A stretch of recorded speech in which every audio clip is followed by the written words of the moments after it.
And it gives me great pleasure to welcome her to Dubai and to welcome her here today.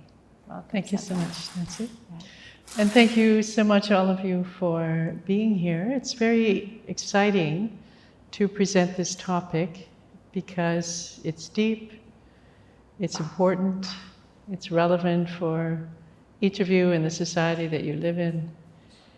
And it can be transformative, I think, for your lives and for others, people that you engage with in your life.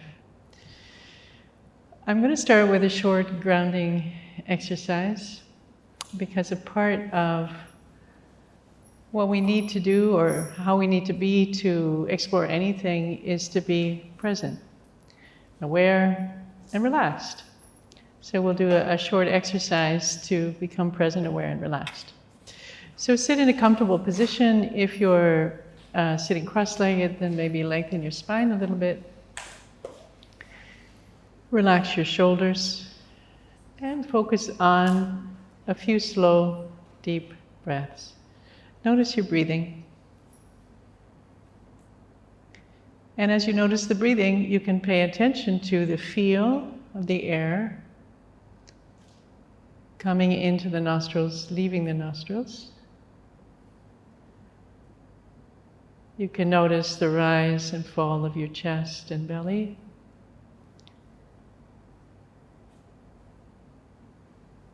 You can notice any tension that may be present in your shoulders and let your shoulders relax a little bit.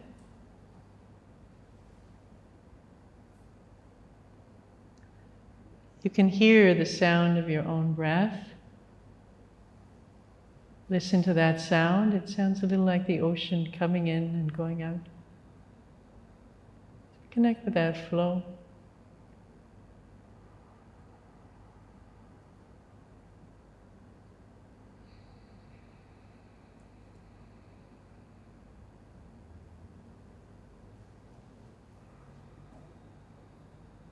And as you take a few more slow breaths, feel into your heart. And if it's helpful for you, you can place a hand over your heart and notice your heartbeat.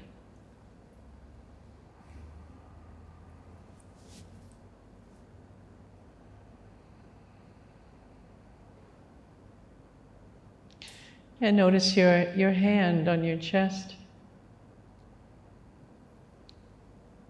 The warmth of your palm, the connection between your hand and your heart.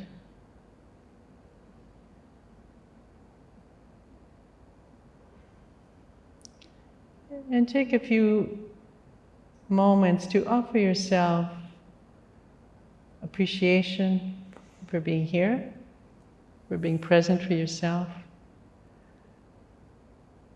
and compassion. Caring and tenderness for the person that you are in all your complexity at this moment.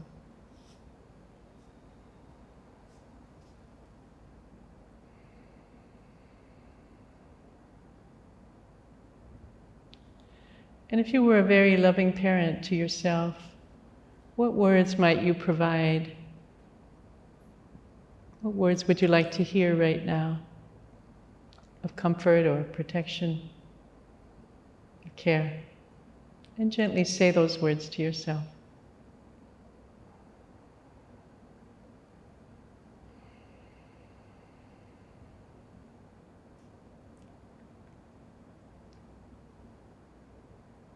And let them calm you.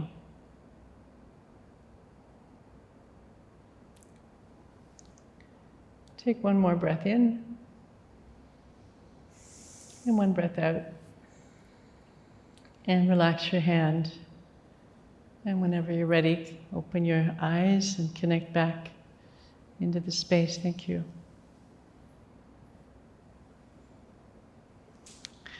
So the first topic I want to address is a model of the self. You can use the flip chart for this. And this is a model that I've come up with after years of working with people, after studying compassion inquiry, after studying how the mind works, after studying the yogic teachings, and after recognizing that everything is connected and interdependent. And this model of the self is fairly simple, but I think it helps to put things in perspective. That's why I'm going to share it. So there's 5 aspects of the self in this model. The first aspect is the true self, which is the yogic view, the Eastern view. And that true self would be pure awareness. Pure awareness. You could also say that it's unconditional love. You also could say that it's absolute wisdom. And it's all-encompassing. It's formless. You could say that it's consciousness itself. So how many of you have an understanding of that, and you would agree that there is a true self, and that's a good description? Anybody?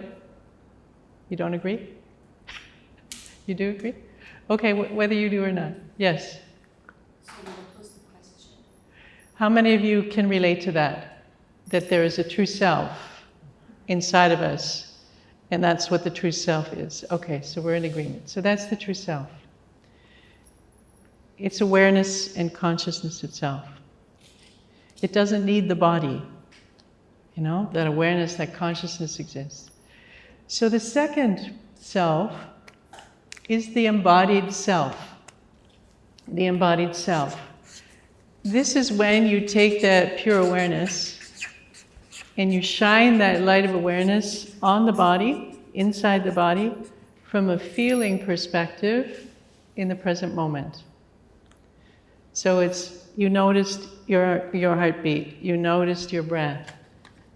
So that noticing of what's present right now, and it could include emotions and sensations, would be the embodied self. Okay? It's in the present moment. It's feeling into the body and recognizing what's there. Now, this embodied self is the first to develop when we're infants, the awareness of the body. It's primarily also linked with your right hemisphere of your brain. And so the infant has emotions, they feel their body, they're getting used to their body, they're moving their body, but there's not a whole lot of thinking that goes on, agreed? In a very young child. Not a whole lot of thinking, but a lot of emotional expression and a lot of attention to the body's needs. I'm hungry, I'm thirsty, I need to be held. It's embodied. And that embodied self, that development is in the first 3 years of our life, primarily. And then we need to maintain that connection to it throughout our lives. Any questions about that? The embodied self? Does it make sense? Okay. Right hemisphere, present moment, body, sensations. The third identity, or the third self, would be the identified self. This starts to develop between the ages of 2 and 3. And now it's the cognitive development, primarily the left hemisphere of the brain, that starts to create words. Who am I? Where am I? What am I? And the identity of that identified self reflects what has been happening in the embodied self in those first 3 years. You get it, eh? So that if in those first 3 years I was loved, I was completely accepted, I was heard, I was seen, I was understood, and my needs were met, my identified self will have a thought that I'm okay. I'm safe, I'm lovable, I matter. Because that's the experience of the embodied self in those first 3 years. So the experience of the embodied self in the last trimester of pregnancy and the first 3 years of our life determines the mindset of the identified self and the tapes we play in our mind for the rest of our life. Does that make sense to you? Okay? So, if those last trimester of pregnancy and the first 3 years of my life, my parents were stressed, or my mother was working, or my parents were fighting, or my parents were distracted, or I was left alone, then my identified self is not going to have that belief that I belong, I'm safe, I'm loved. Because the body is holding something different. And the body never forgets. The body remembers that for the rest of your life. What's happened to us in utero, through birth, and especially those first 3 years of our lives. So that's what we need to be aware of when we're looking at the triggers we have later in our lives and what our mind is making it mean. What our mind is making it mean. Because it may not have anything to do with the present moment. It's related to these memories that start with the body and that the mind tries to make sense of by creating these beliefs. I'm not good enough, I'm not safe, I don't belong, I don't matter, I'm bad, it's my fault, I'm invisible, I don't deserve to be here, I need to be responsible, I have to justify my existence. Anyone recognize any of those? Yeah. So those beliefs are deeply connected with the experience of that embodied self in the first few years of your life. So we really want to rewire some of those beliefs. So now, so in short, the identified self is what your mind is making it mean, what you're believing about yourself. It's the stories we make up, the interpretations, the judgments, the analysis, the explanations, because we find words to try to define our experience. And the words may or may not be accurate, you know? And there can be a disconnect with what the identified self is making up, the meaning, and what's actually going on in the body. So the fourth aspect of the self would be the integrated self.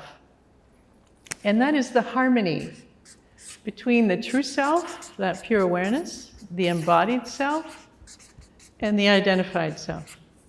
They're congruent. They're working together. What is unconscious is made conscious. Your body and your mind are synchronized. You're able to express what you feel. You're able to name your needs. You're able to stay connected to yourself instead of disconnected, because it's integrated. The body is integrated with the mind. Your left hemisphere is integrated with your right hemisphere is integrated with the left. There's the proper flow and communication. And it's a lifelong process for this integration to happen. It's really a lifelong process. And then the fifth self is the whole self. Whole self. And this whole self recognizes that we cannot separate ourselves from our family of origin, from the attachment patterns we had with our parents, from the relationships that we had with our siblings, from the education we experienced, from the extended family or no family, from the social political climate that we grew up in, from the cultural conditioning that surrounds us, from the local environment on which we were born as well as where we live now, and even from the global environment, or even from the bacteria in our gut. Everything is connected. Everything affects us, and we have the potential to affect everything else. That's the beauty of it.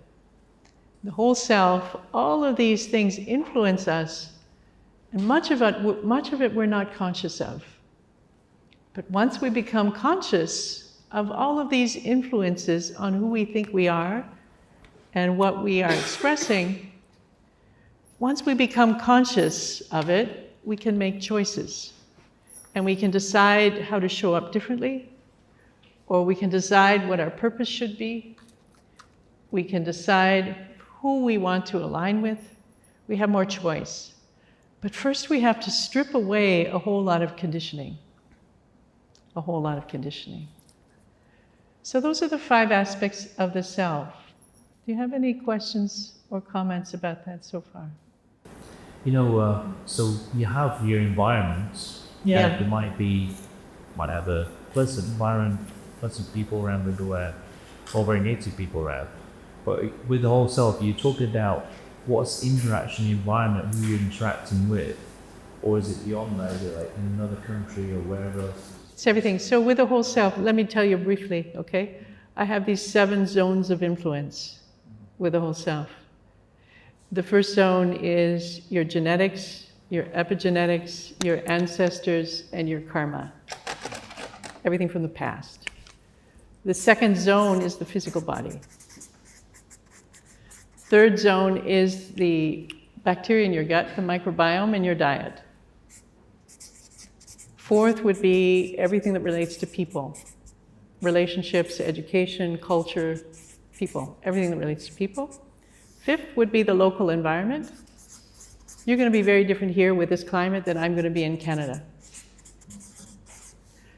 I come here and I see this shift in personality in people in Dubai, like it's profound, from the personality that is in Canada. You know? How many of you have moved here from somewhere else and you recognize your personality is different here to some degree? You know? Different location, you show up differently. So that's the local environment. So everything about the local environment, the people, the climate, resources, money, everything. And then global environment is another layer. And the last zone of influence, I would say, would be everything invisible. Electromagnetic fields, sun, moon, stars, planets, and spirit. Spiritual influences we have no awareness of. So those, I would say, are the zones of influence on the whole self. So the more we're aware of that, and the more we can recognize, where do I belong in all of that? And what can I do? What's my task? The better. Does that make sense? Perfect.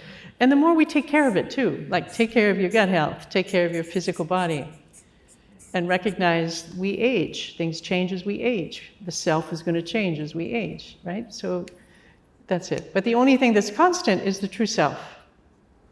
The only thing that's constant is the true self. So that's where we want to put most of our attention, because it's the only thing that doesn't change. It's the thing that lasts forever. Okay, so now having said that, now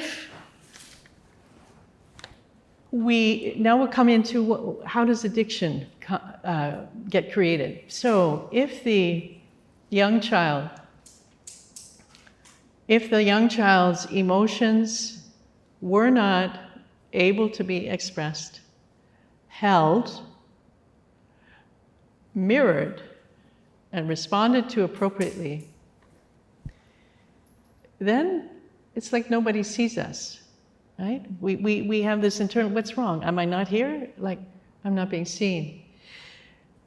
And that's our authenticity as young children. Our expression of emotions is our authenticity. You're angry, you have a temper tantrum. You cry, you're sad, you cry. You know, that's part of our authenticity when we're young children.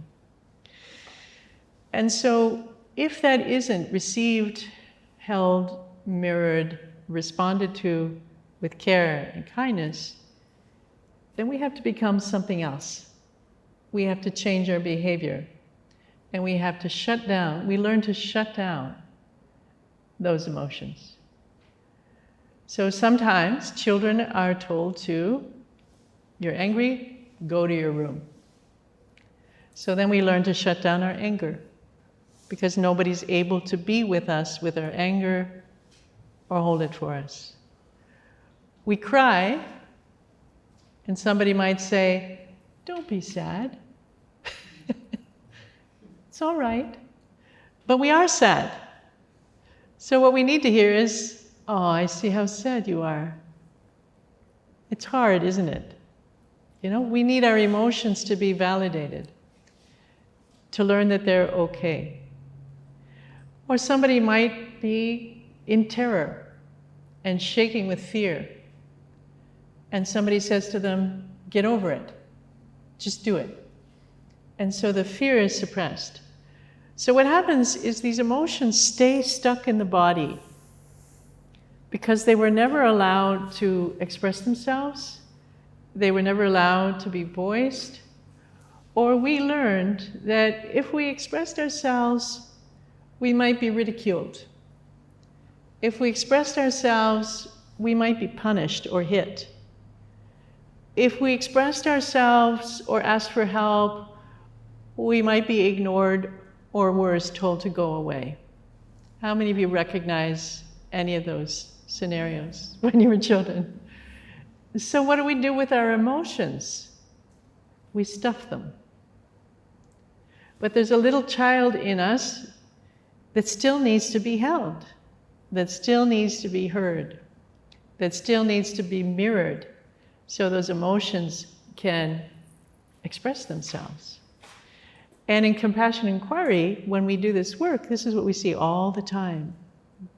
The upset or the trigger in the present can always be traced back to a childhood experience where nobody was there to hold the emotions of that child. Or if somebody was there, they didn't do a good job. You can all recognize that experience, right? And it's not to blame parents at all, because maybe there was war, or there was poverty, or there was infirmity, or there was too many children to look after. You know, it's just what happened, right? There's no one to blame, it's just what happened. So when we stuff those emotions, it is a recipe for life,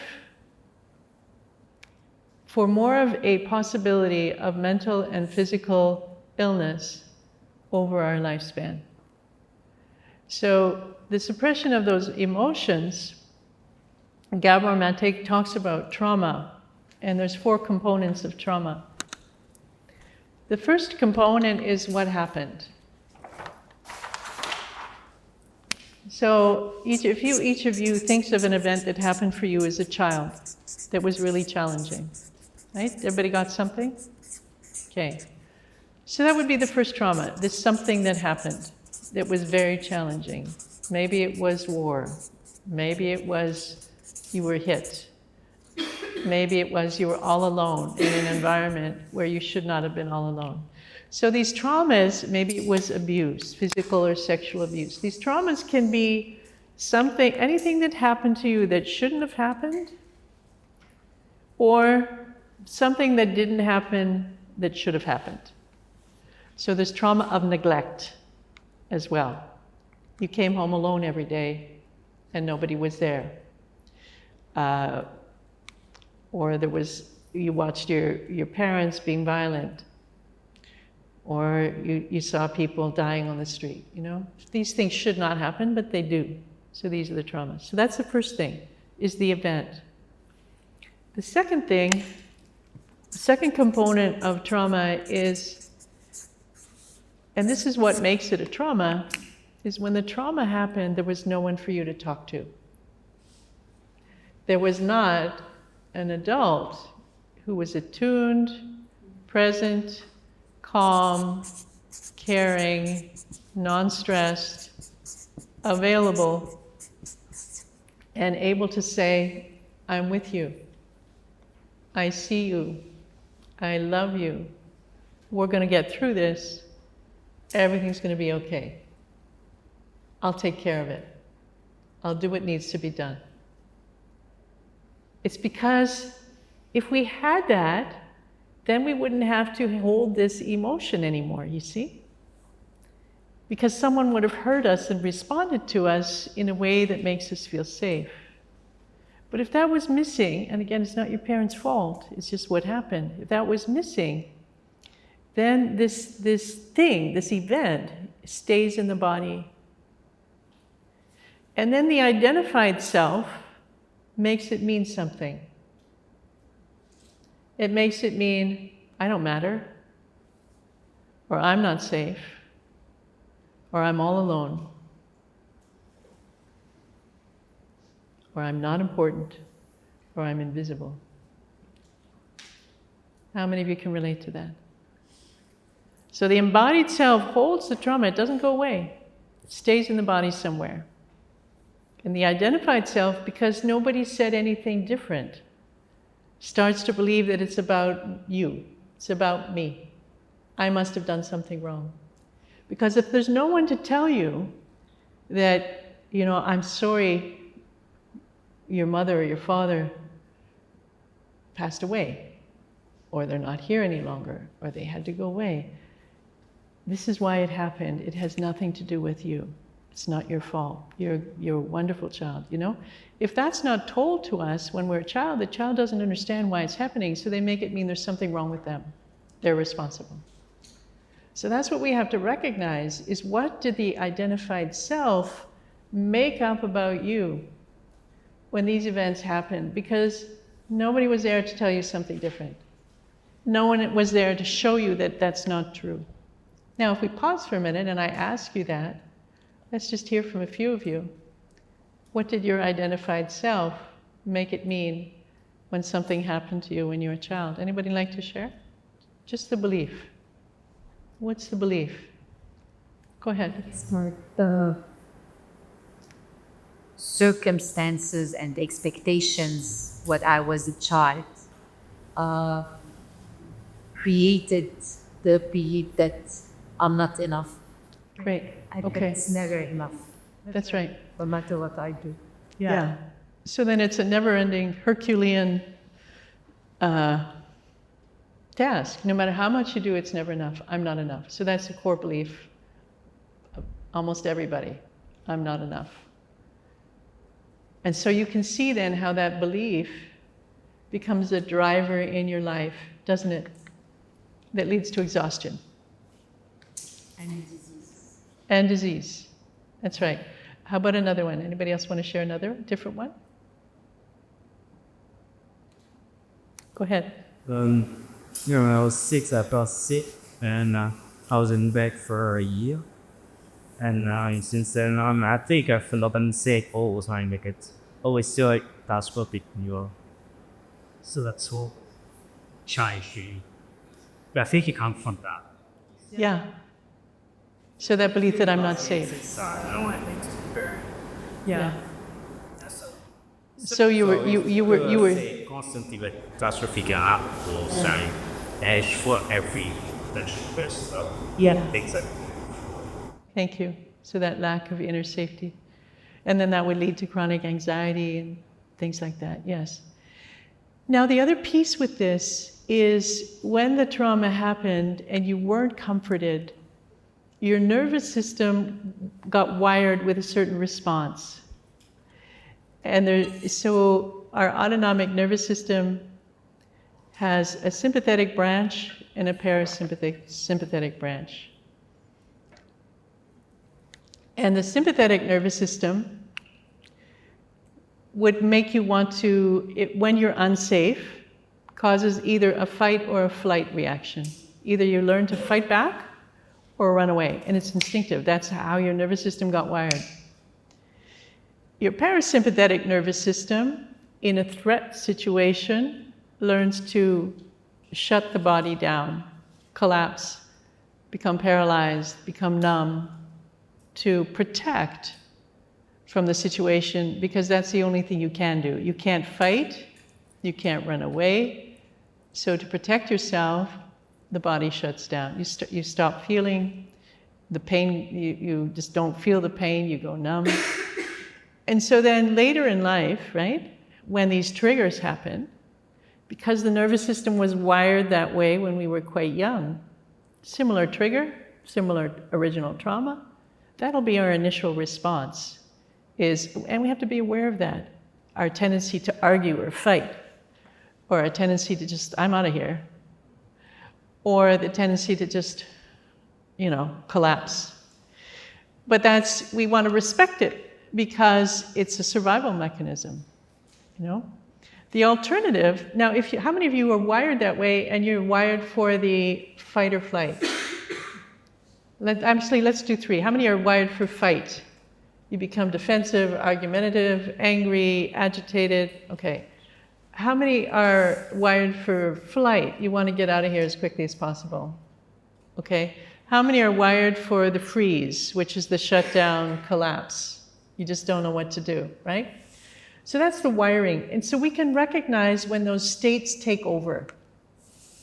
And there's a way through. So if the collapse starts, then the way through is to start moving. Because you have to get out of the collapse state. If it's the fight or the flight, then you want to calm yourself. And that's why we did a little grounding exercise with some breathing. So the more we can self-regulate through yoga, tai chi, breathing exercises, meditation, we have to rewire our own nervous system so that we can go to that calm state like that. And recognize the true self, that pure awareness can recognize, uh-oh, my nervous system is responding this way now. I know what's happening. It's that childhood trauma showing up. Let me just take a few slow breaths, right? Because we have that capacity. So it's not that this has to be the way it is for the rest of our lives, but it does mean we have to give ourselves that care and train our nervous system to respond differently. And with switching from sympathetic to parasympathetic, from that fight-flight, all we have to do is slow the breath down to 4 to 6 breaths per minute, or breathe through the left nostril, or have a longer exhale. So there's 3 ways through the breath that you can turn on your parasympathetic nervous system. 1, slow the breath down to 4 to 6 breaths per minute. 2, just do left nostril breathing. 3, have a longer exhale. If you do that for a minimum of 5 minutes, you'll switch from that agitated fight-flight to calmness. It's amazing, isn't it? If you do that like for 11 minutes a day, you'll be calm most of the time. If you do an hour and a half of yoga, meditation, breathing exercises 3 times a week, just 3 times a week, you will turn on your parasympathetic nervous system so that it's high, it's on most of the time. That's what you need. At least 3 times a week, an hour and a half of yoga, which can be any combination of breathing, practice, physical practices and meditation or chanting. That increases what we call your vagal tone. And that vagal tone is what pushes the brake on this sympathetic overactivity. And that vagal tone also helps you get out of that freeze state. Okay? So we can change. We just need to know how and what to do. So then where does addiction come from? Addiction. How is this linked to addiction? So as we get older, this suppressed emotion is still in the embodied self. And this core belief that we're unconscious of, I'm not good enough, that's driving us, drives most of our life. It really does. It drives most of our life because what we tend to do in early childhood is adapt a coping mechanism that compensates for this core belief and the suppressed emotion. Let me say that one more time. In early childhood, we turn on or compensate with a coping strategy that alleviates this core belief that's very troubling and the suppressed emotion. Does that make sense to you? So, one of my unconscious beliefs that I figured out as an adult, I had no idea this was in me, when I was a young child, was I am helpless. I am helpless. And the deep emotion that was buried, that I was totally unaware of, was despair. Okay? Because of my family circumstances. So there was an inner despair in me and a core belief of I am helpless. So what's my compensation going to be? Well, I have to help the world. That's one. Second, I'm going to be strong and never ask for help. And third, I'm going to be cheerful. So no one knows my despair.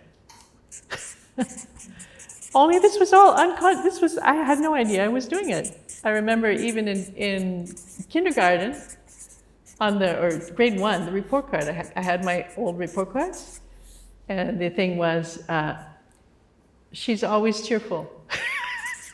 As though that was a positive thing. It wasn't, That was the compensation. That's the coping strategy for the underlying despair.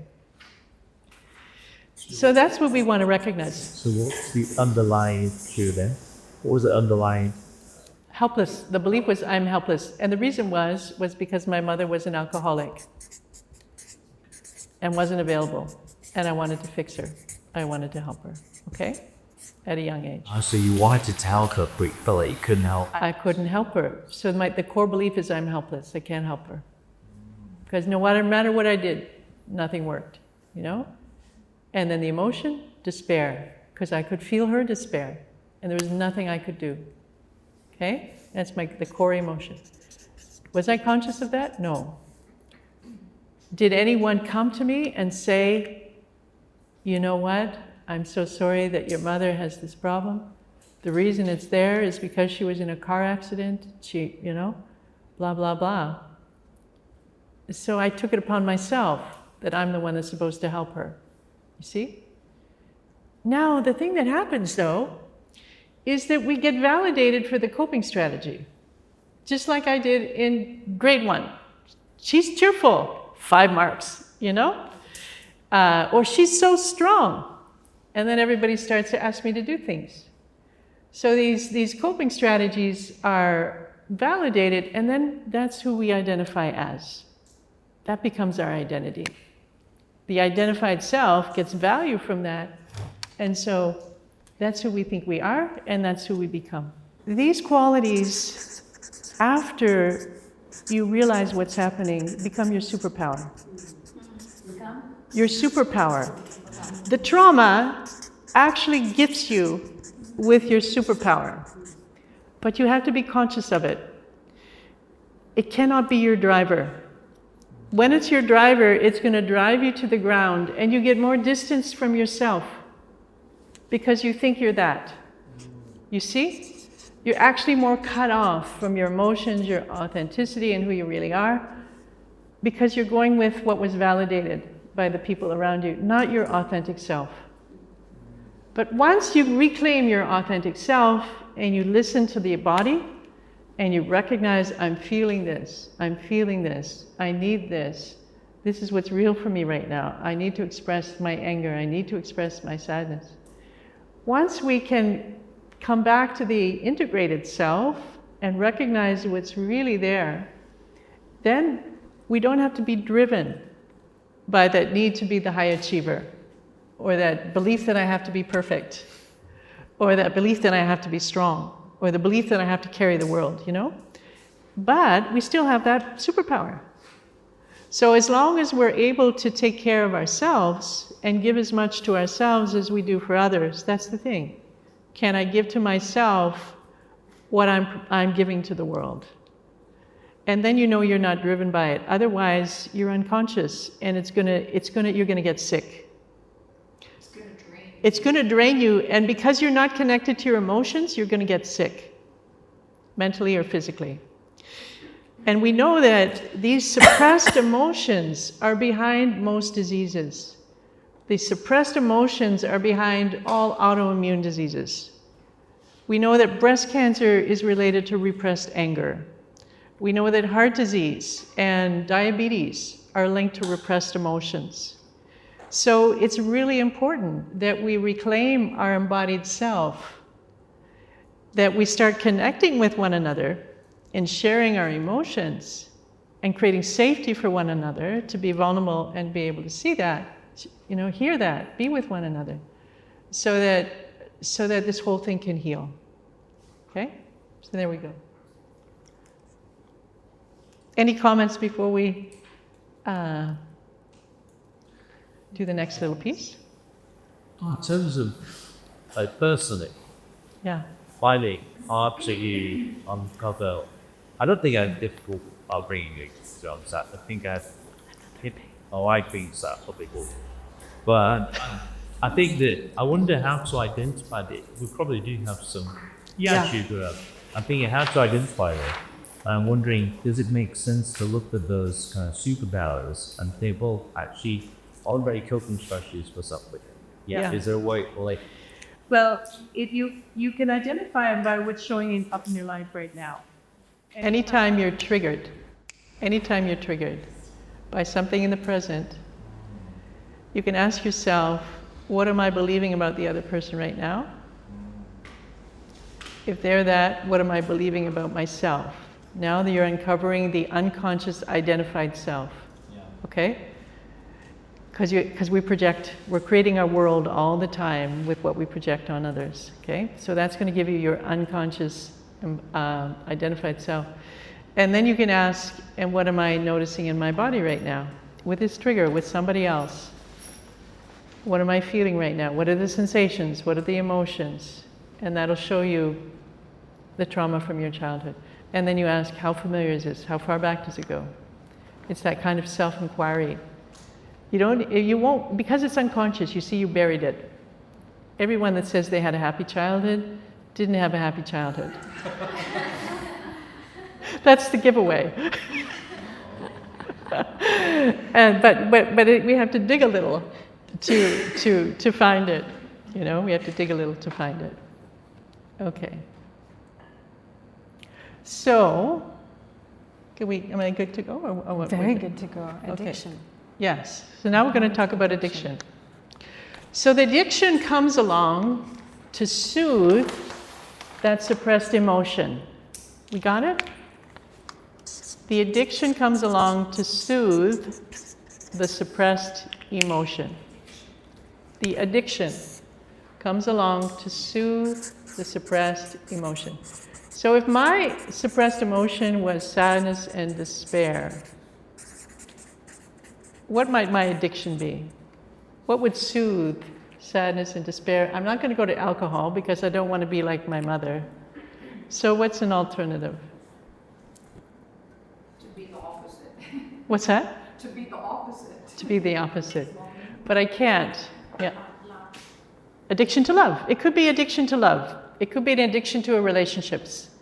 And just denying myself and trying to be codependent, right? Trying to do everything for somebody else so they'll love me. It could be that. People pleasing. People pleasing, absolutely. People pleasing could be the pattern. Food could be the pattern. Sugar could be the pattern. Okay?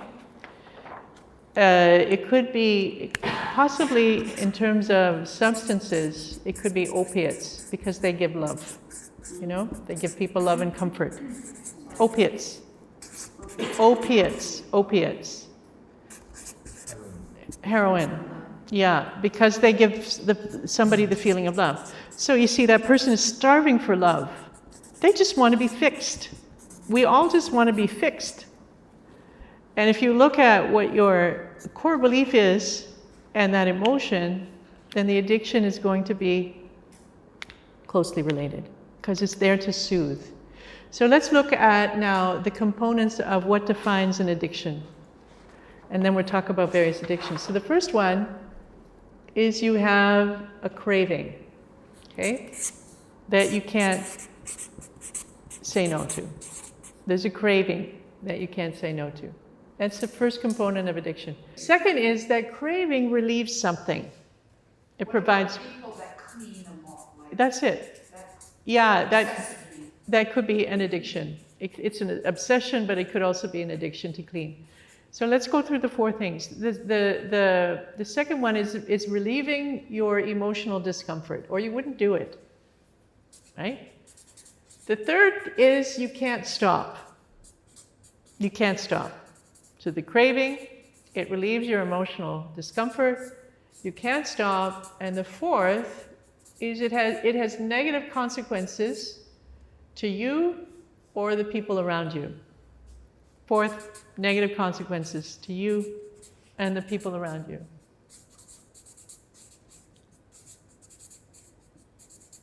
So if we look at that definition of addiction, those four components, what are some of the addictions you recognize in yourself? And let's just and some of them might be different, you know?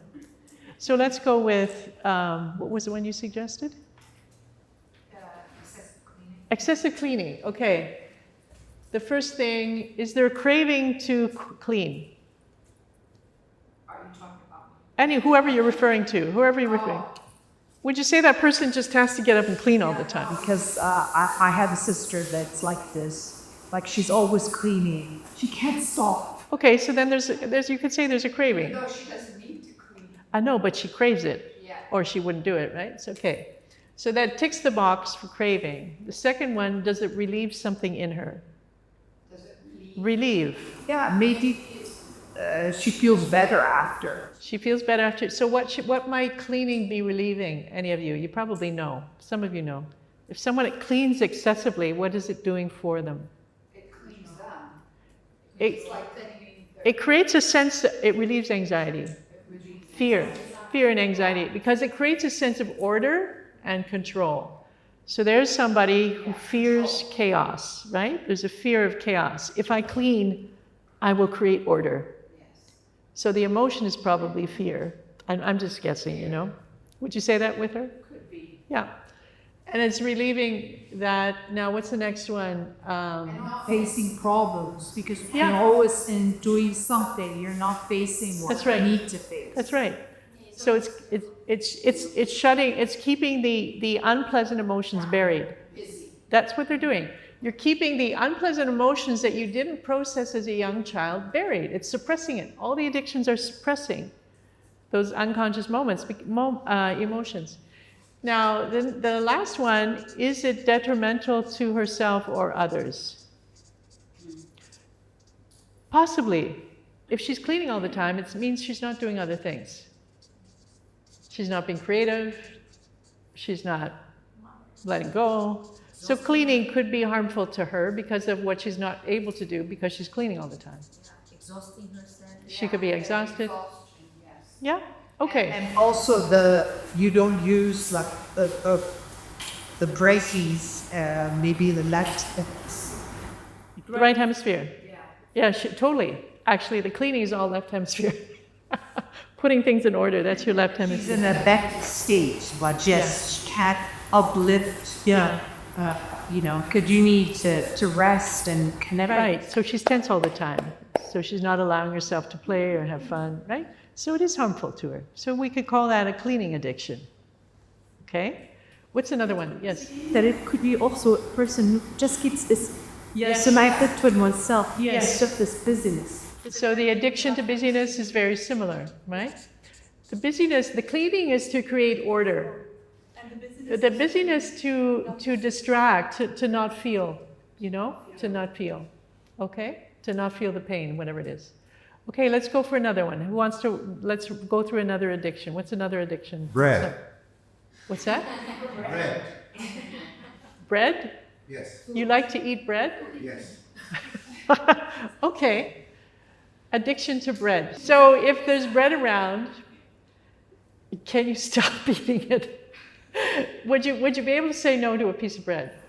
Now I can, but we had a loaf the other day. Somebody brought a loaf, and I ate all.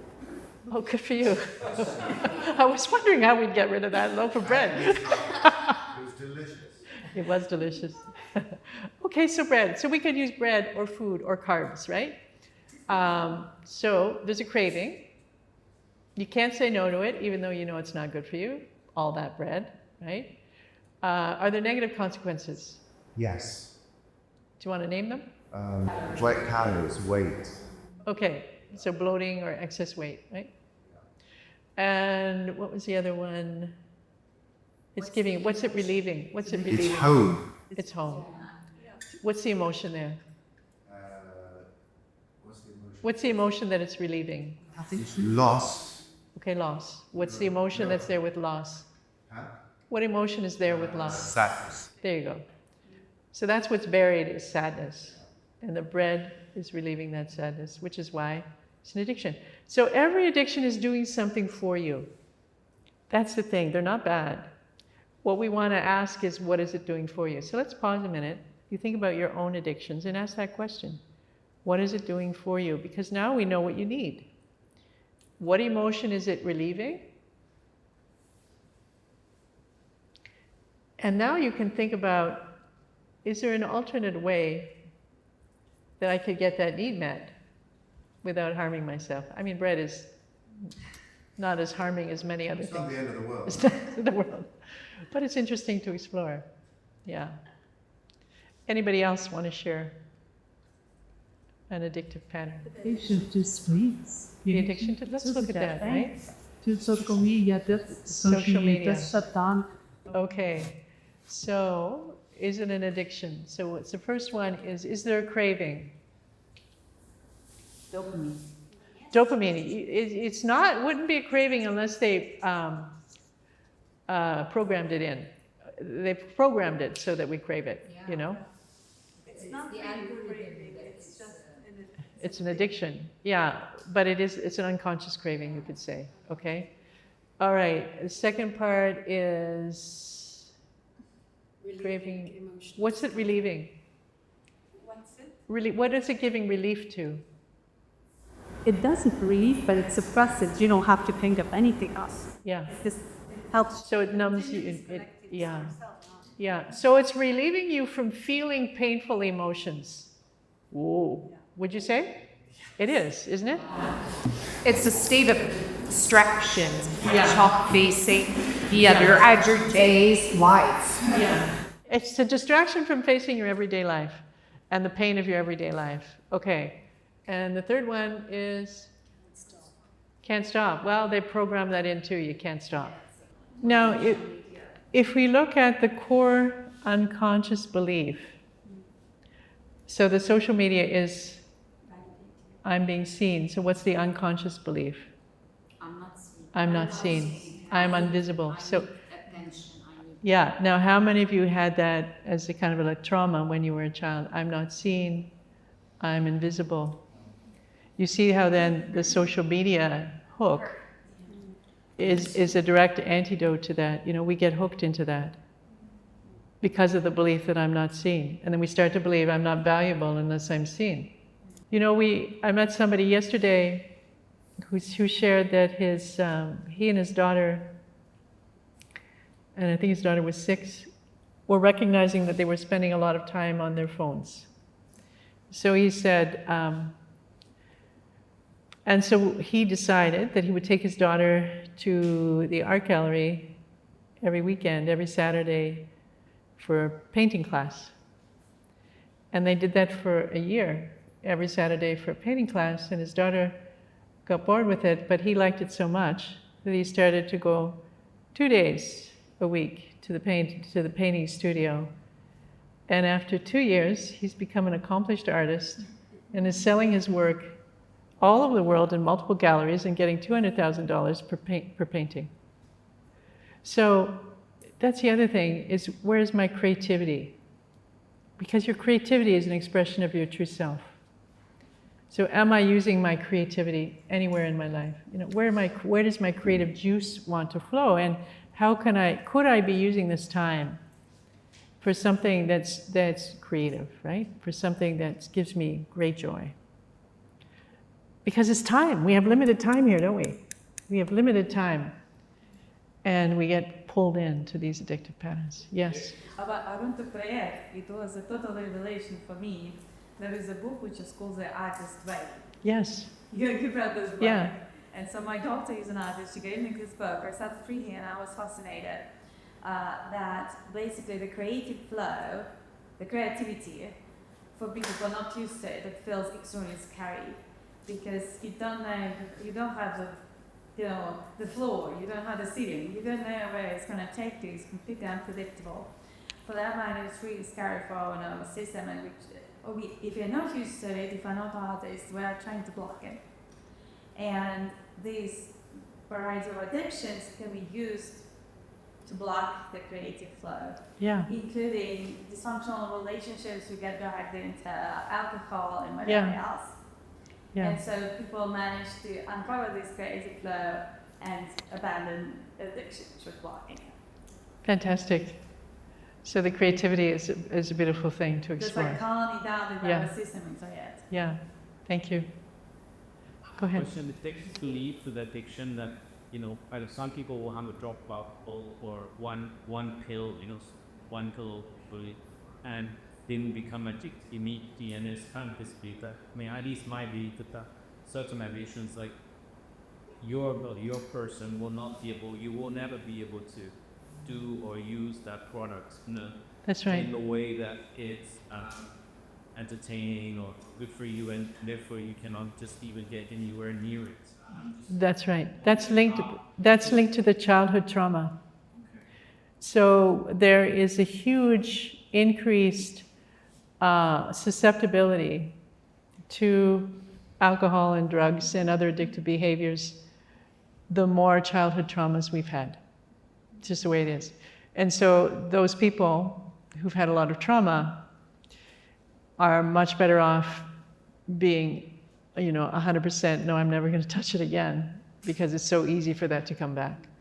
Whereas somebody with less trauma can have alcohol and they won't get addicted.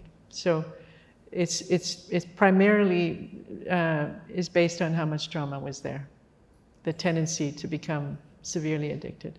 So we can segue into this conversation around image preservation, which is something that is an interesting topic and interesting for the people of our region in particular. And I was reflecting on all the ways in which we use image preservation, and we touched on it a little bit when we talked about social media, but when talking about even emotional suppression, are we even aware that it is an addictive behavior? It is. An addictive behavior. Image preservation. Yes, yes. So let's look at this. Appearance, how consumed we are with appearance, and how getting busy with our appearance can be a coping strategy. We have been the best Nietzsche. Yeah, tell us about that.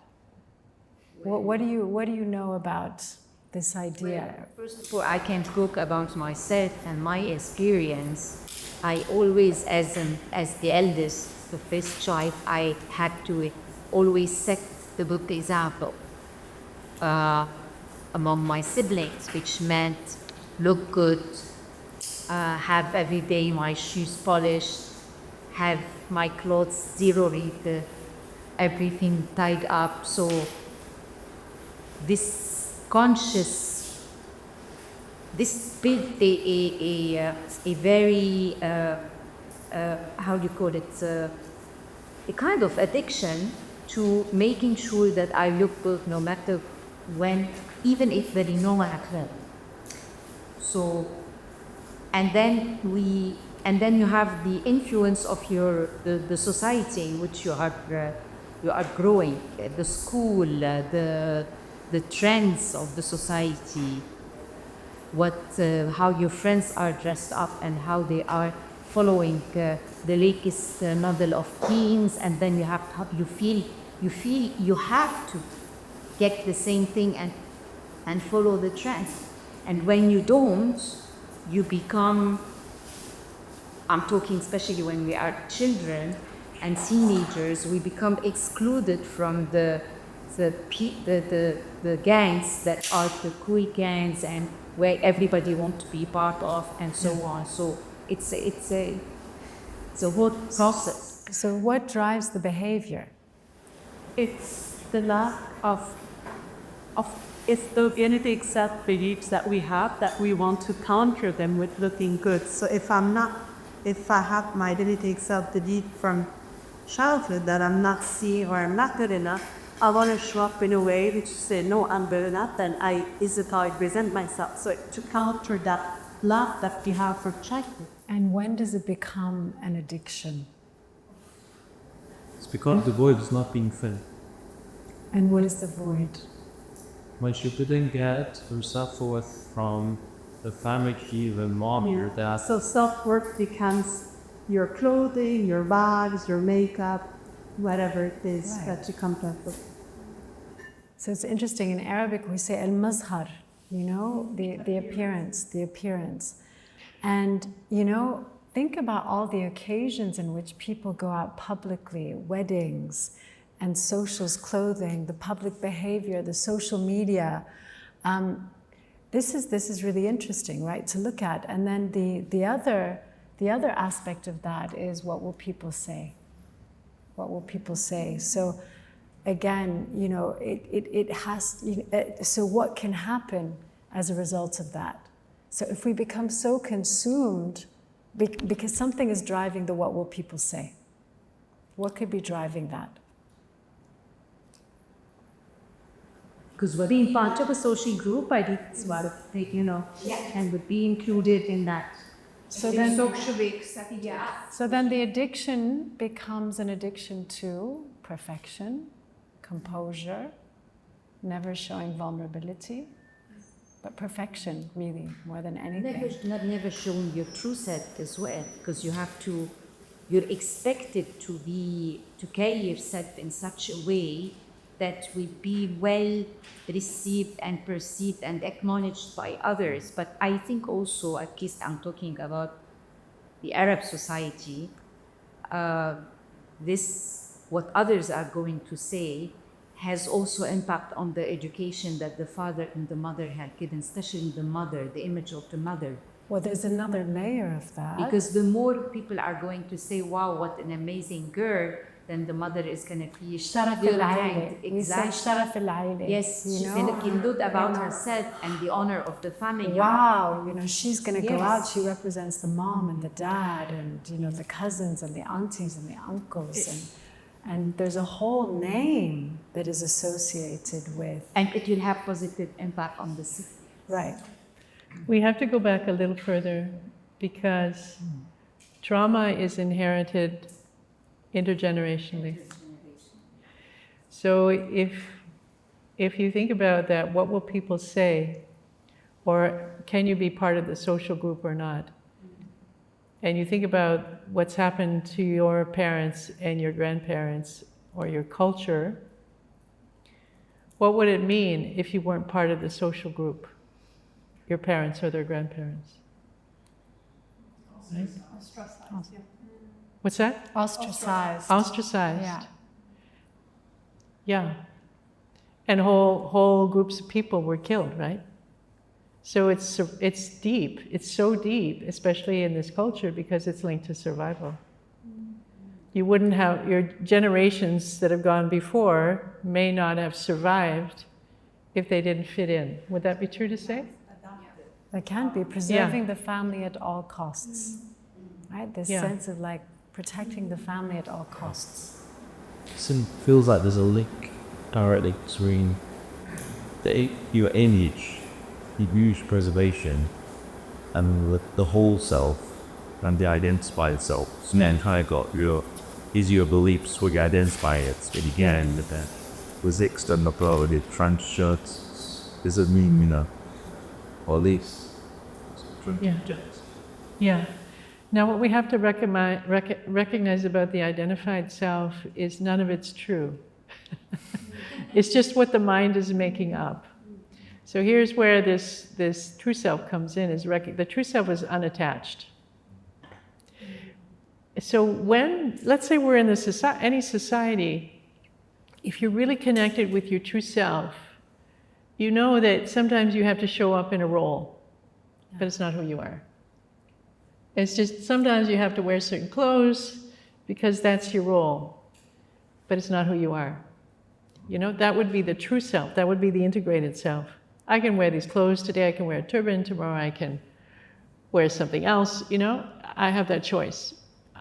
I don't need to define myself as this. Or I choose to define myself as this, knowing that I could be anything. You see, but when it's an addiction, there's no choice. You see, with the role, that's your integrated self. Yeah. You choose to wear that. Yeah. Yeah, that's the integrated self. But the identified self just does it because they're hooked on their own identity, you see, or on the societal expectation or their parents' expectations. They've identified with it. So the key to freedom is non-attachment. And recognizing it's only what your mind is making up. There's really no identity. You know, on one level there's no identity. But we live in cultures full of identity. So we're playing a game, you know? So simply it feels like that integrated self is like the next level that you know, you think You can choose to wear certain names, and you might identify them. We're trying to move those patients aside. That's right. That's right. So you have more choice, more flexibility, you're authentic. Other people don't define you by whether they like what you wear or don't like what you wear. It doesn't matter. That's your authenticity. That's your integration. You've integrated. If you can be yourself in every situation without, it doesn't matter what people think. That would be the integrated self. Yeah? No, I wanted to say that the awareness that, you know, who you're surrounded by, and then, as you said, Shay, that role. So you're detached from it. Yes. That's important. Yeah. But you know who you're dealing with. You take consciousness, and then you are who you are. That's right. It's not an easy situation. Not at all. Because you're conditioned, you know. But at the same time, I think many people, and it's a cultural thing. Absolutely. So I think many of them, it's like, for example, in certain countries you can't drink. And then as soon as they leave the country, they start drinking like there's no tomorrow. Yeah. And so they're already separating their like correct attitude in that society, in that cultural way of being. And then when they leave, they're completely, you know, maybe they go to the addiction part. Yes. So that's when you have to take, like be detached like that and know who you're dealing with yourself. Absolutely. And the other dilemma is that when you know you're in a role and you're going to be authentic in that role, but other people perceive you in that role, they're going to validate the role but not you. You know? And it's easy to get hooked on that. Because every time we get validated, there's a little dopamine hit. You know? And so then you can start over-identifying with the role all over again. Whatever that is, the role of the teacher, the role of the perfectionist, the role of the high achiever, whatever. That's always like happened for me. Yeah. 100%. I identified myself with this role of a hero, like a storm that someone calls Save the World.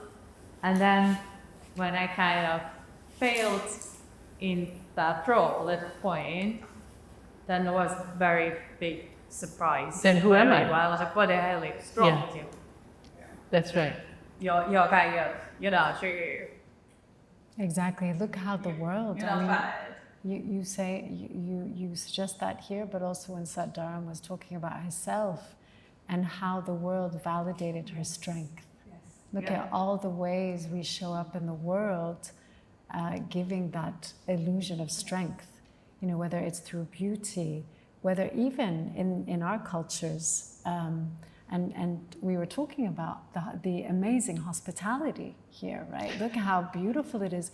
But also, I was sharing with her how exaggerated our hospitality is, and how it can become like, you know, this like extreme competition, you know, and it's a sign of strength. It's a sign of, you know, extreme generosity, that if you're not doing that, then, you know, who are you in society? But this is part of the image and the mask as well. Correct. So it's not 90% of it. So also, you know, what is that? What That is must be really, exhausting. right? You know, I've never had so many people in such a short time ask me if I need anything. It's the key phrase in this country. Do you need anything? Are you sure? Do you need anything? Go away. I'm strong. In Russia, for talk, they feed you. Here too. Here too. Here too. Exactly. Yeah, and that's the same. If you're not, if you're not fighting with someone on the dinner table, to eat. Oh, how can you not? No, you have to have another plate. No. It's aib if you don't offer 2, 3, 4 times. You must. So there are these things that we get hooked on, and we're doing that to actually, if we're doing it unconsciously, and if we're doing it, let's say you have a hole in your pocket, or you can't afford to exaggerate that generosity, or you rush to pay for the bill when you can't pay your mortgage, or you can't pay your credit card, because that image is so much more important to you than anything else. I mean, that's the negative consequence, right? And we see that in our societies, But that image is created since we are like 4 years old, 3 years old. Like, come mommy and show Dharam how you can sing. It's traumatic for a child. Or show her how you can dance. This is trauma for me. This is trauma. Because you're associating now your image and your capabilities on how you can please the other with what you are doing. And that's what you get validated for, and so then you have a profession where you're validated by what you do. It just keeps going. So maybe we could put you in partners for a little bit and talk about what are the images that you have become over-identified with. Image addiction. Yes. Give them some examples. So again, what resonated with you here, whether it's defying age, whether it's exaggerated forms of beauty, exaggerated expressions of generosity, or wealth. Wealth, pretending that you have something that you don't. Social media posting. So come together just for a couple of minutes in groups of 3. Yeah. And just share some of this addiction to image perfection that you experience or you have experienced. Now I'd like to do a short-ish demonstration of compassion inquiry. This psychotherapeutic approach created by Dr. Gabor Maté, and I structured this approach so that it could be taught to others. So the two of us have been working together since 2012. And since 2019, we've trained over 4,000 people in this approach in 90 countries.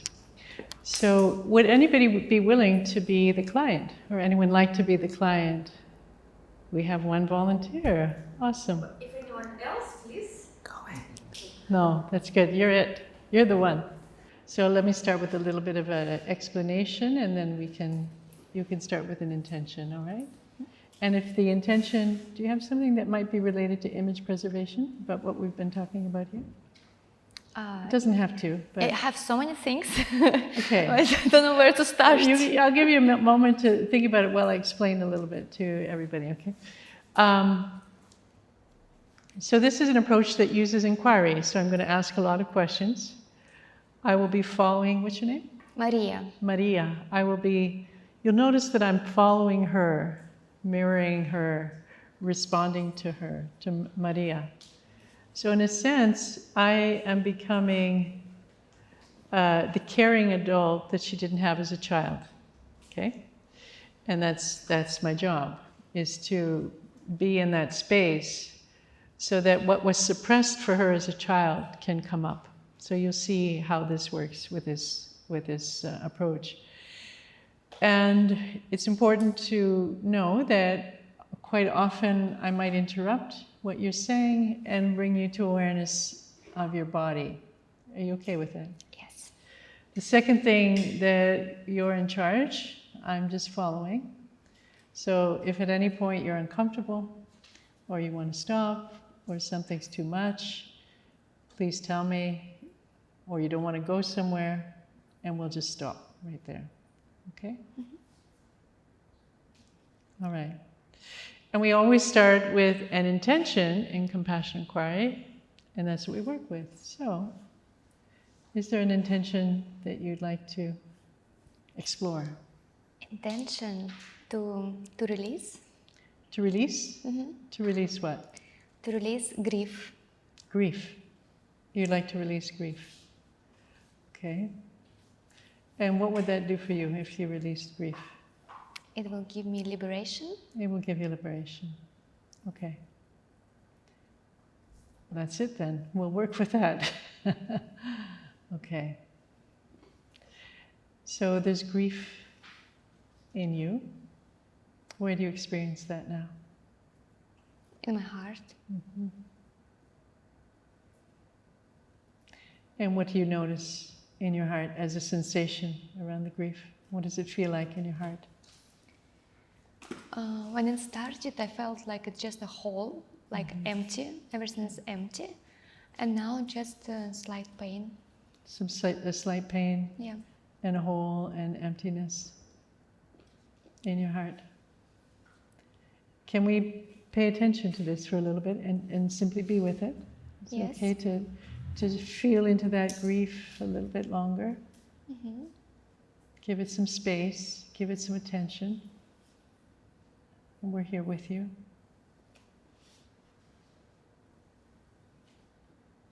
Anywhere else that you notice the grief? Yeah, it's going on my throat right now. And in your throat, what is it that you experience? How would you describe that? A block. A block. Okay. A pain. Pain. What sort of pain? Pain comes from the block when it's difficult to swallow. It's difficult to swallow.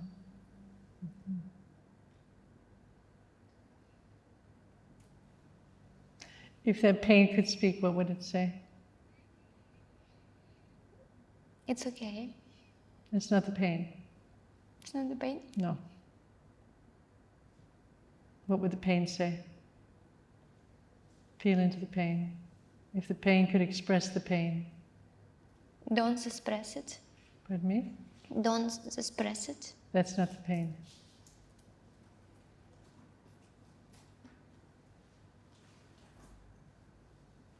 Feel into the pain.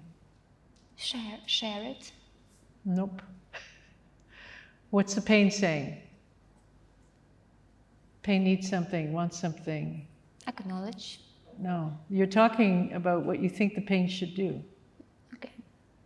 I'm trying to connect to the pain. Okay, so go to that block in your throat. Is it still there?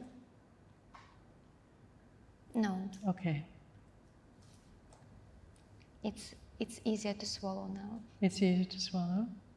How about in your chest, in your heart? Also not anymore. It's not there anymore? No. Okay. Tell me about the grief. Do you know what you're grieving? Yes, I know. What is it? I had a second miscarriage. Oh, I'm so sorry. That would be so hard. Yeah.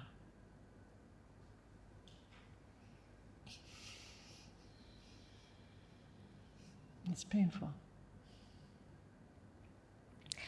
It's more than the question which I have that as we know, as we're in Kundalini Yoga, we understand that the soul chose not to stay. And that's why I'm searching the reason why. So what are you making it mean about you that the soul chose not to stay?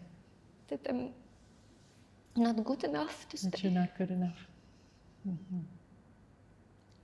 They still have some maybe anger in me, or maybe something that still doesn't resonate with the soul vibration. So you're making it mean about you that the soul didn't stay, that you're good enough, or maybe there's too much anger in you and that's why the soul left. Yeah, but of course, yes. That's what I'm the vessel for the soul.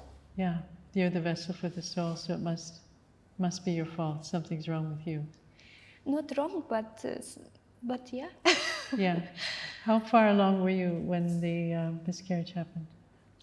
7 weeks. 7 weeks. You know, in Kundalini Yoga, do you know when we say the soul comes into 120 days. Yeah, so it was... No soul yet. No soul yet. You're speaking as my husband now. That's right. Yeah, but... But you're still making it mean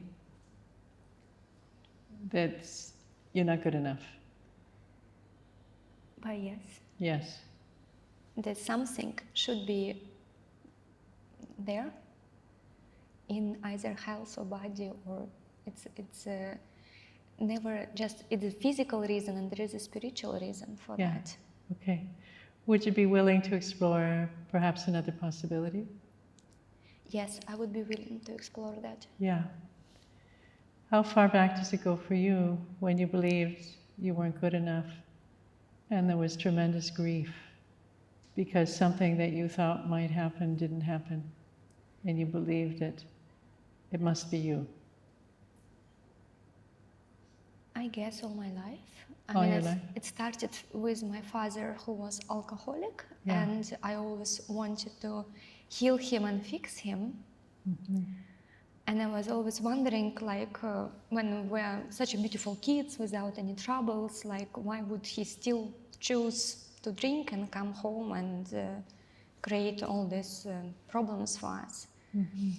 And since I developed this need to help others intensively, just because I couldn't help him, in my opinion. And then I guess till this winter, when first time I'm 36 years old, and it was first time when he called me and he said that he appreciates and that he like understood how beautiful we are as a kids. And that's when my need stopped of being there for everyone, for everything, fixing. And that's when I first time got pregnant. Unfortunately, after 6 weeks, this journey finished, and recently it finished second time this year, this last Thursday actually. Okay. So am I understanding correctly that when your father called and told you that you were beautiful kids, that something in you eased? Yeah. And so that belief that you had to fix, you had to help, that compulsion, went away when he said that you were beautiful kids, is that right? Yeah, I stopped having this need of proving something. You stopped having the need to prove what? What would you say you were trying to prove? I was proving that I need to be successful, to work, to be visible on social media, to be everywhere and everything, just to have this. The biggest need behind that was for my father to acknowledge me. Right. So what would be the belief that you were trying to maintain by doing all of that? That you are what? By doing the social media and helping everybody else, what's the belief you were trying to prove? I needed to be seen. Okay. And if you're seen, what does that make? What does that say? That means I'm worth it. I'm worth it. I'm worthy. That's it, right? Yeah. So the belief is, if I do all this, it means I'm worthy. Yeah. Yeah. For people, for someone, because I was not worthy for my father. Because he didn't choose to spend time with me, he chose vodka over me, right? Okay, so your father chose vodka over you. What you internalized is, I'm not worthy. The vodka is more important than me. Yeah, because he never asked how I'm doing. He never asked how you were doing. Yeah. Yeah. Yeah. That must have been very sad for a young child, to have your father choose vodka over you and never ask you how you were doing. Till this year, yes. Say that again? Till all my life, basically, till the year, this year. Till this year, vodka was more important than you.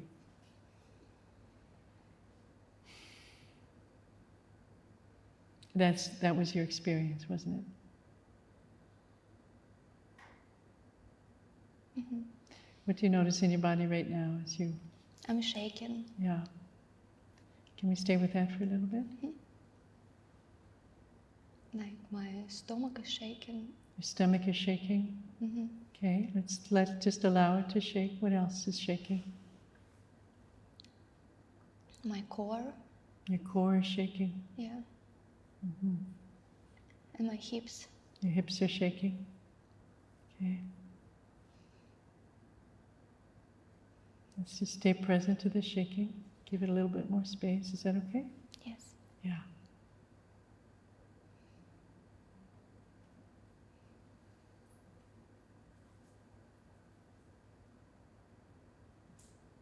What's the emotion there with the shaking? It reminds me of the time when I was a child, when I knew it's past 10 p.m. and I knew if he will come drunk. And every time I could hear the key inside the metal door, I was starting to shake. You started to shake. So that key inside the door meant he might be coming home drunk. And then you would shake. What would that child be feeling if she's shaking when that key is going in the door? Unprotected. What's the emotion when you're not protected? I'm scared. I'm sad. You were afraid. I'm afraid. Yeah. I'm afraid for me, for my mom, for my brother. Yeah. There is no one there to protect us. No one was going to protect you. So if that fear could speak, what would the fear say? What would it ask for? For space to be. What's that? For the space. No. So the fear might say, there's no one to protect me. Yeah. Right? The fear would say, there's no one to protect me. Mm-hmm. And when you had that fear as a child, was there anyone to protect you? No. Did anyone know that this is what was happening for you at home? No.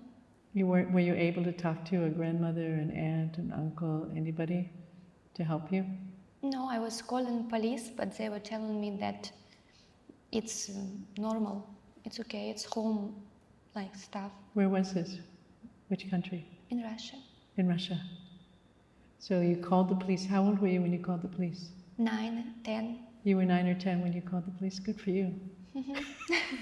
I called many times. Well, you did it though. You called the police. But they told you this is what happens here. This is normal. There's nothing we can do. Is that Yeah, what they they said? wanted to speak to the parent, to the mom, for example. Someone needed to put him. They would come only if you're willing to put him to the police. They And needed someone to charge him, but not a 9-year-old. Yeah. Wow. And did your father know that you called the police? I don't think so. Did your mother know that you called the police? Mother? Yeah. I don't know. Yeah. Did you ask your mother to call the police? Did I ask her? Yeah. I guess I did. Yeah, but she didn't, do it. so I did. Yeah. What does that say about you, that you had the gumption to call the police even though your mother didn't? That I wanted to protect my brother and my mom. You wanted to protect your brother and your mother. And how much did that mean to you at the time, to protect your brother and your mother? If you ask my brother, he's still suffering from my protection. How so? How so? I mean, that he's saying that I always organize everything for him and there is no space for him to be a man. So you went overboard taking care of him. Yeah, I was 1 year older, but he loves me, we're in a good relationship, but he is asking for the less protection. Yeah.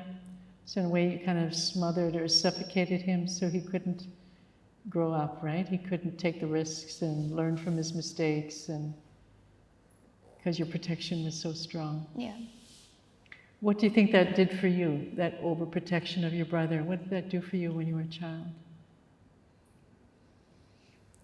What did it give you? Power. Power? Perfect. If it gave you power, then what must you have believed about yourself that you needed to do that? Protect others. Yeah, you were powerless. You were powerless, so you had to become powerful to stay safe. Yeah. Yeah.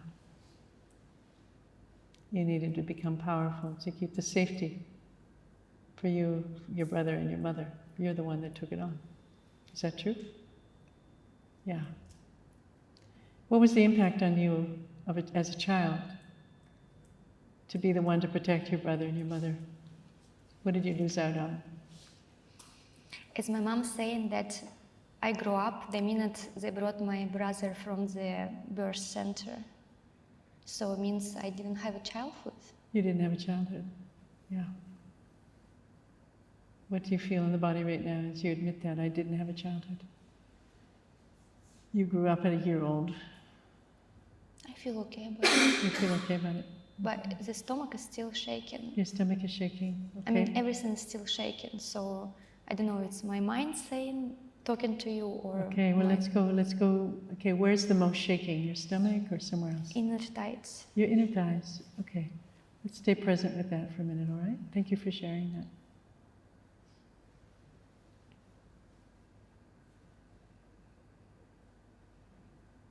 Actually, I haven't experienced this shake in a long time. Give it lots of space. This is healing.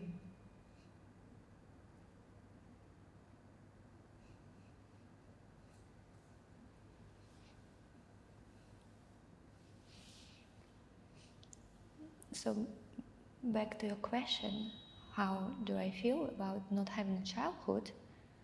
I'm answering okay, but legs are very shaking. The legs are really shaking.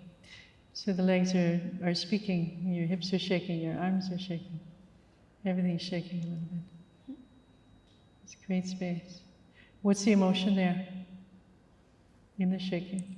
Right now it's a pleasant emotion. It's like liberation.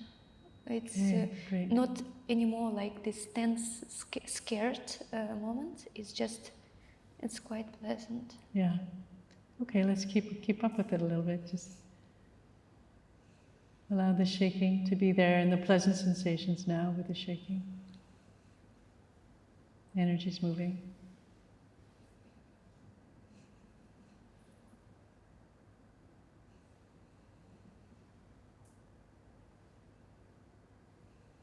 Yeah. There's some tears. Mm-hmm.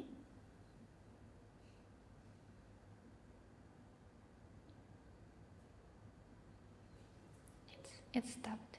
It stopped. So now let's go to that 9-year-old. Do you know any 9-year-old girls?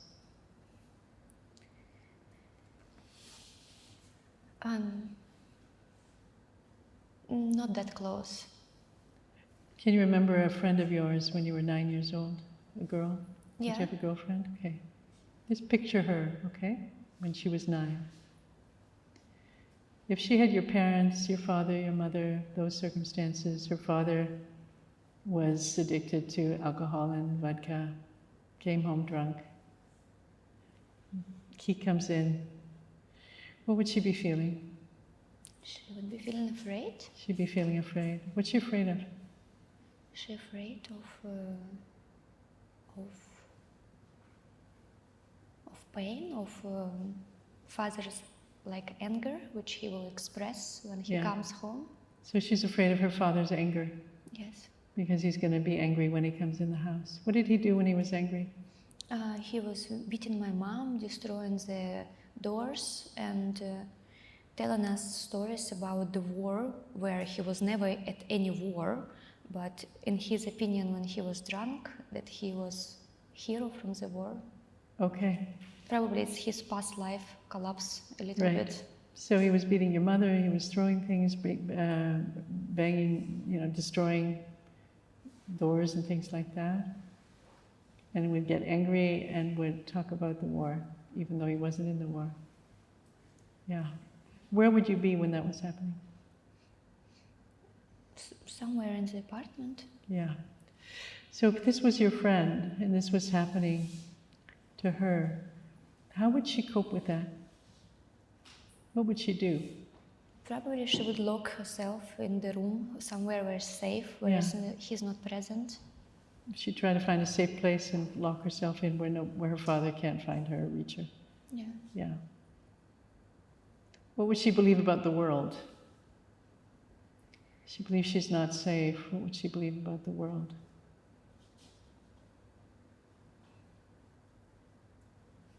I don't know. Just Scary place? Scared, yeah. Yeah, world is a scary place. And if she was your daughter, who would you want her to talk to? If she would be my daughter? If your friend, your 9-year-old friend was your actual daughter, who would you want her to talk to? If this was happening to her, Yeah. who would you want her to speak to? If I'm her mother, Yeah, I would speak to her. yeah. I would tell her that this doesn't happen in any families, that we haven't done anything wrong. Yeah. You tell her you haven't done anything wrong. This isn't the way it's supposed to be in families.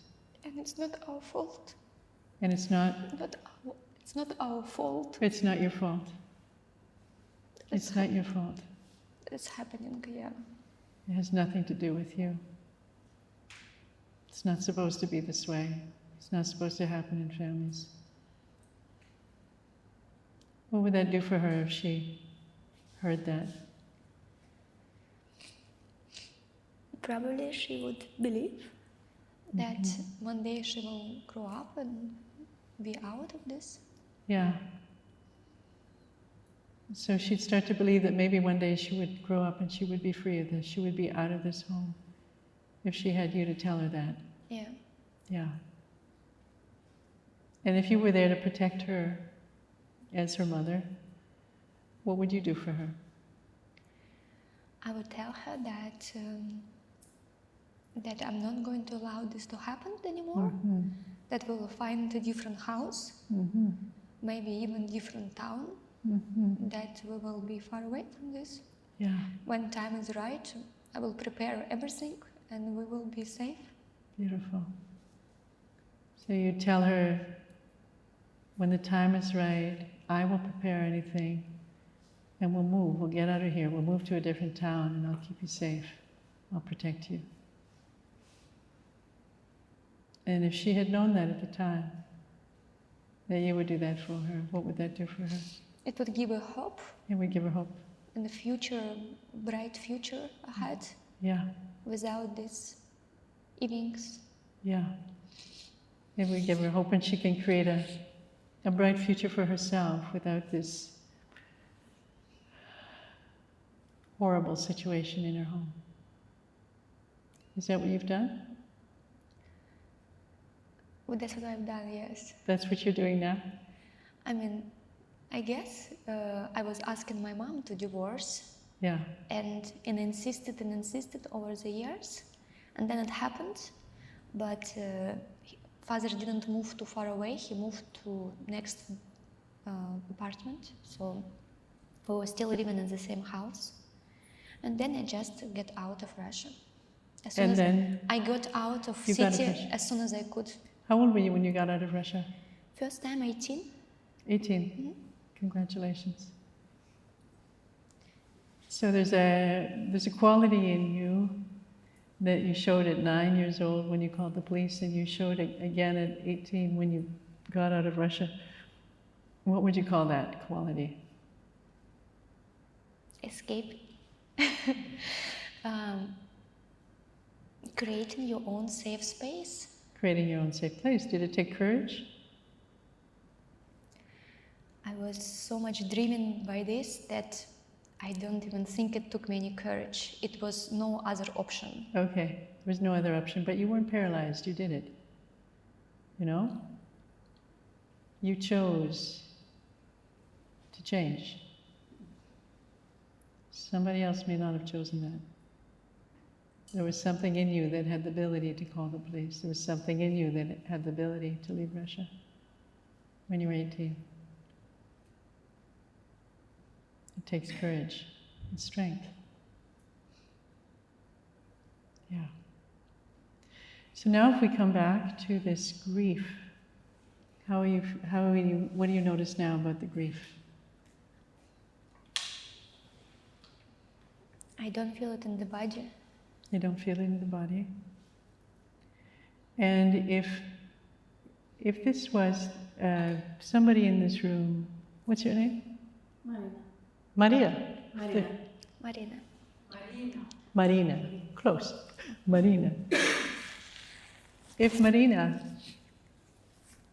had a miscarriage, lost a baby, would you say to her that there's something wrong with you? It's your fault? No. What would you say to her?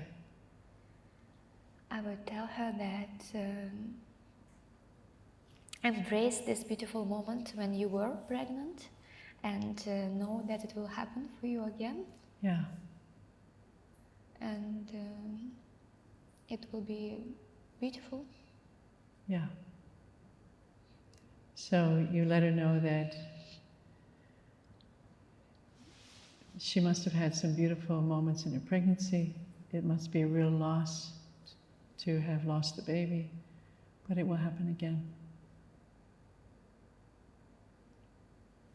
And what happens when you hear that? I feel this for me as well. Mm-hmm.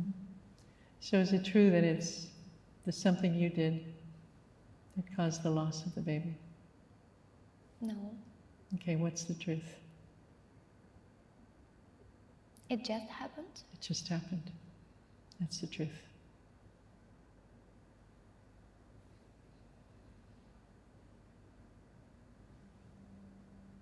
So what can you take away from this interaction?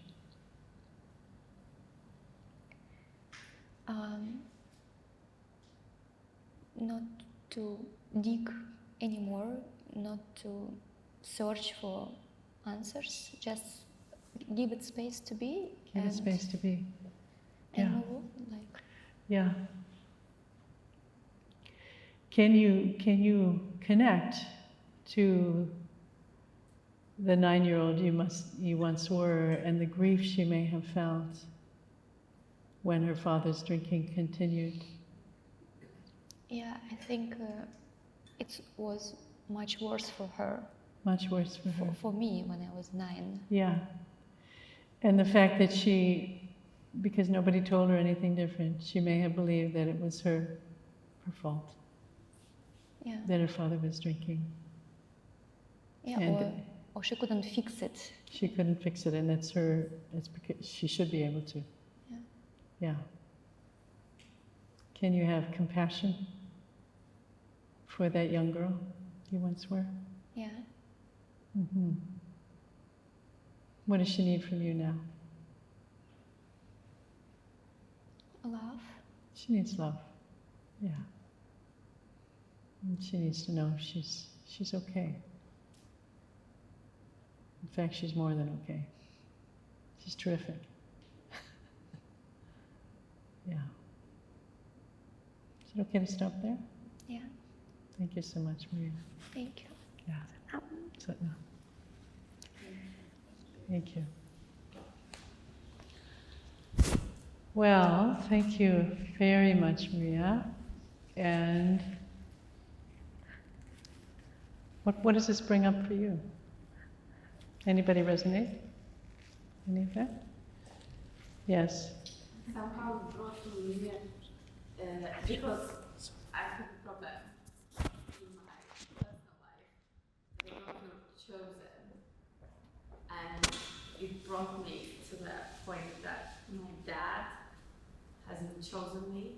So when she said that her dad will choose her over vodka, my dad hasn't chosen me.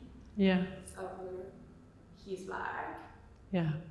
So it brought up the same pain Yes. in you, the same sadness that you weren't, Yes, you haven't and been I realized chosen. that this is causing me Yeah. to not feel chosen in my relationship. 100%. Isn't that amazing that you've made those dots?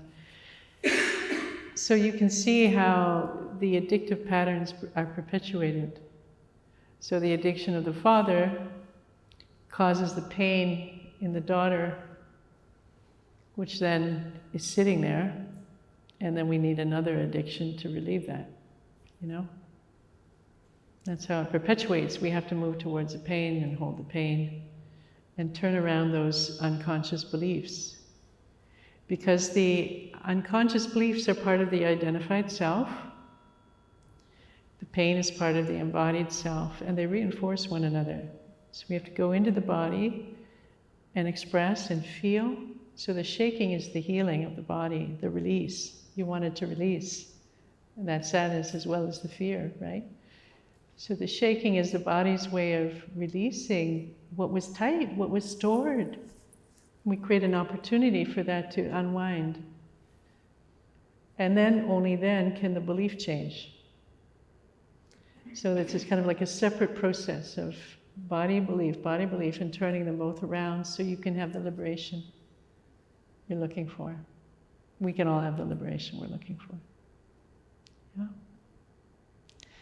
Any other questions or comments? Yes.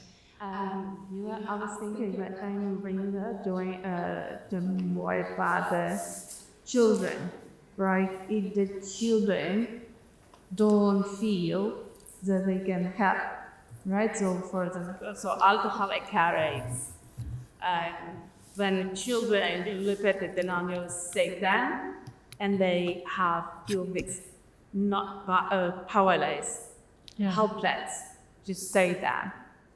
And if, for example, I said, and my son is feeling helpless, that he cannot save me. But then sometimes what I say to him, you cut me and I feel better. But then, am I actually putting too much on him? He feels that he can say and I don't. Two things. One, you have to say, Mommy's sad right now. Sorry, Mommy? Mommy is sad right now.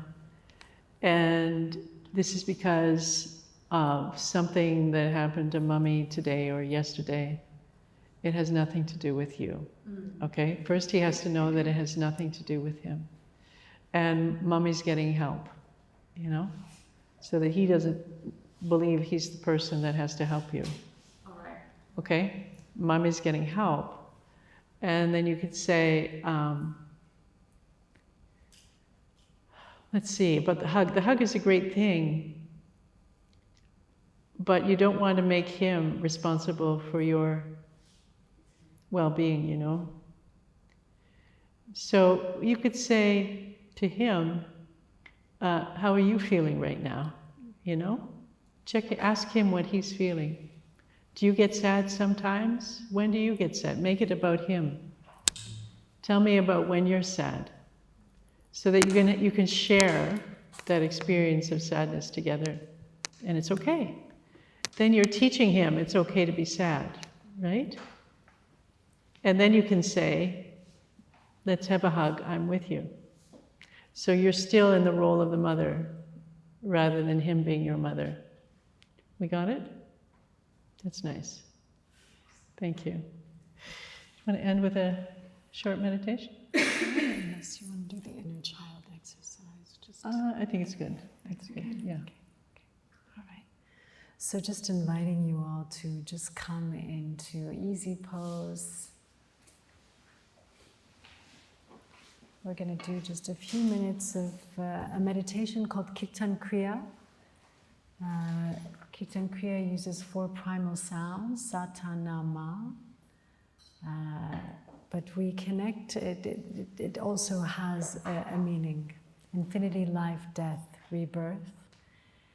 And so as we chant, we're going to chant out loud. We're going to press the thumb to the index finger, the middle finger to the index finger, the ring finger to the index finger, and the pinky to the index finger. And I can model that. We're going to cross the arms at the heart, nice straight spine. And with the eye focus, you can just imagine that there's a light coming in through the crown of your head and out through the third eye. So like in an L shape. One more thing. This integrates the identified self with the embodied self, because your wrists are crossed and you're doing the same things with both hands simultaneously. So it's fantastic for integration. Integration, that integrated self. So you're increasing the communication between the left and the right hemisphere. So now they're talking to one another instead of being split.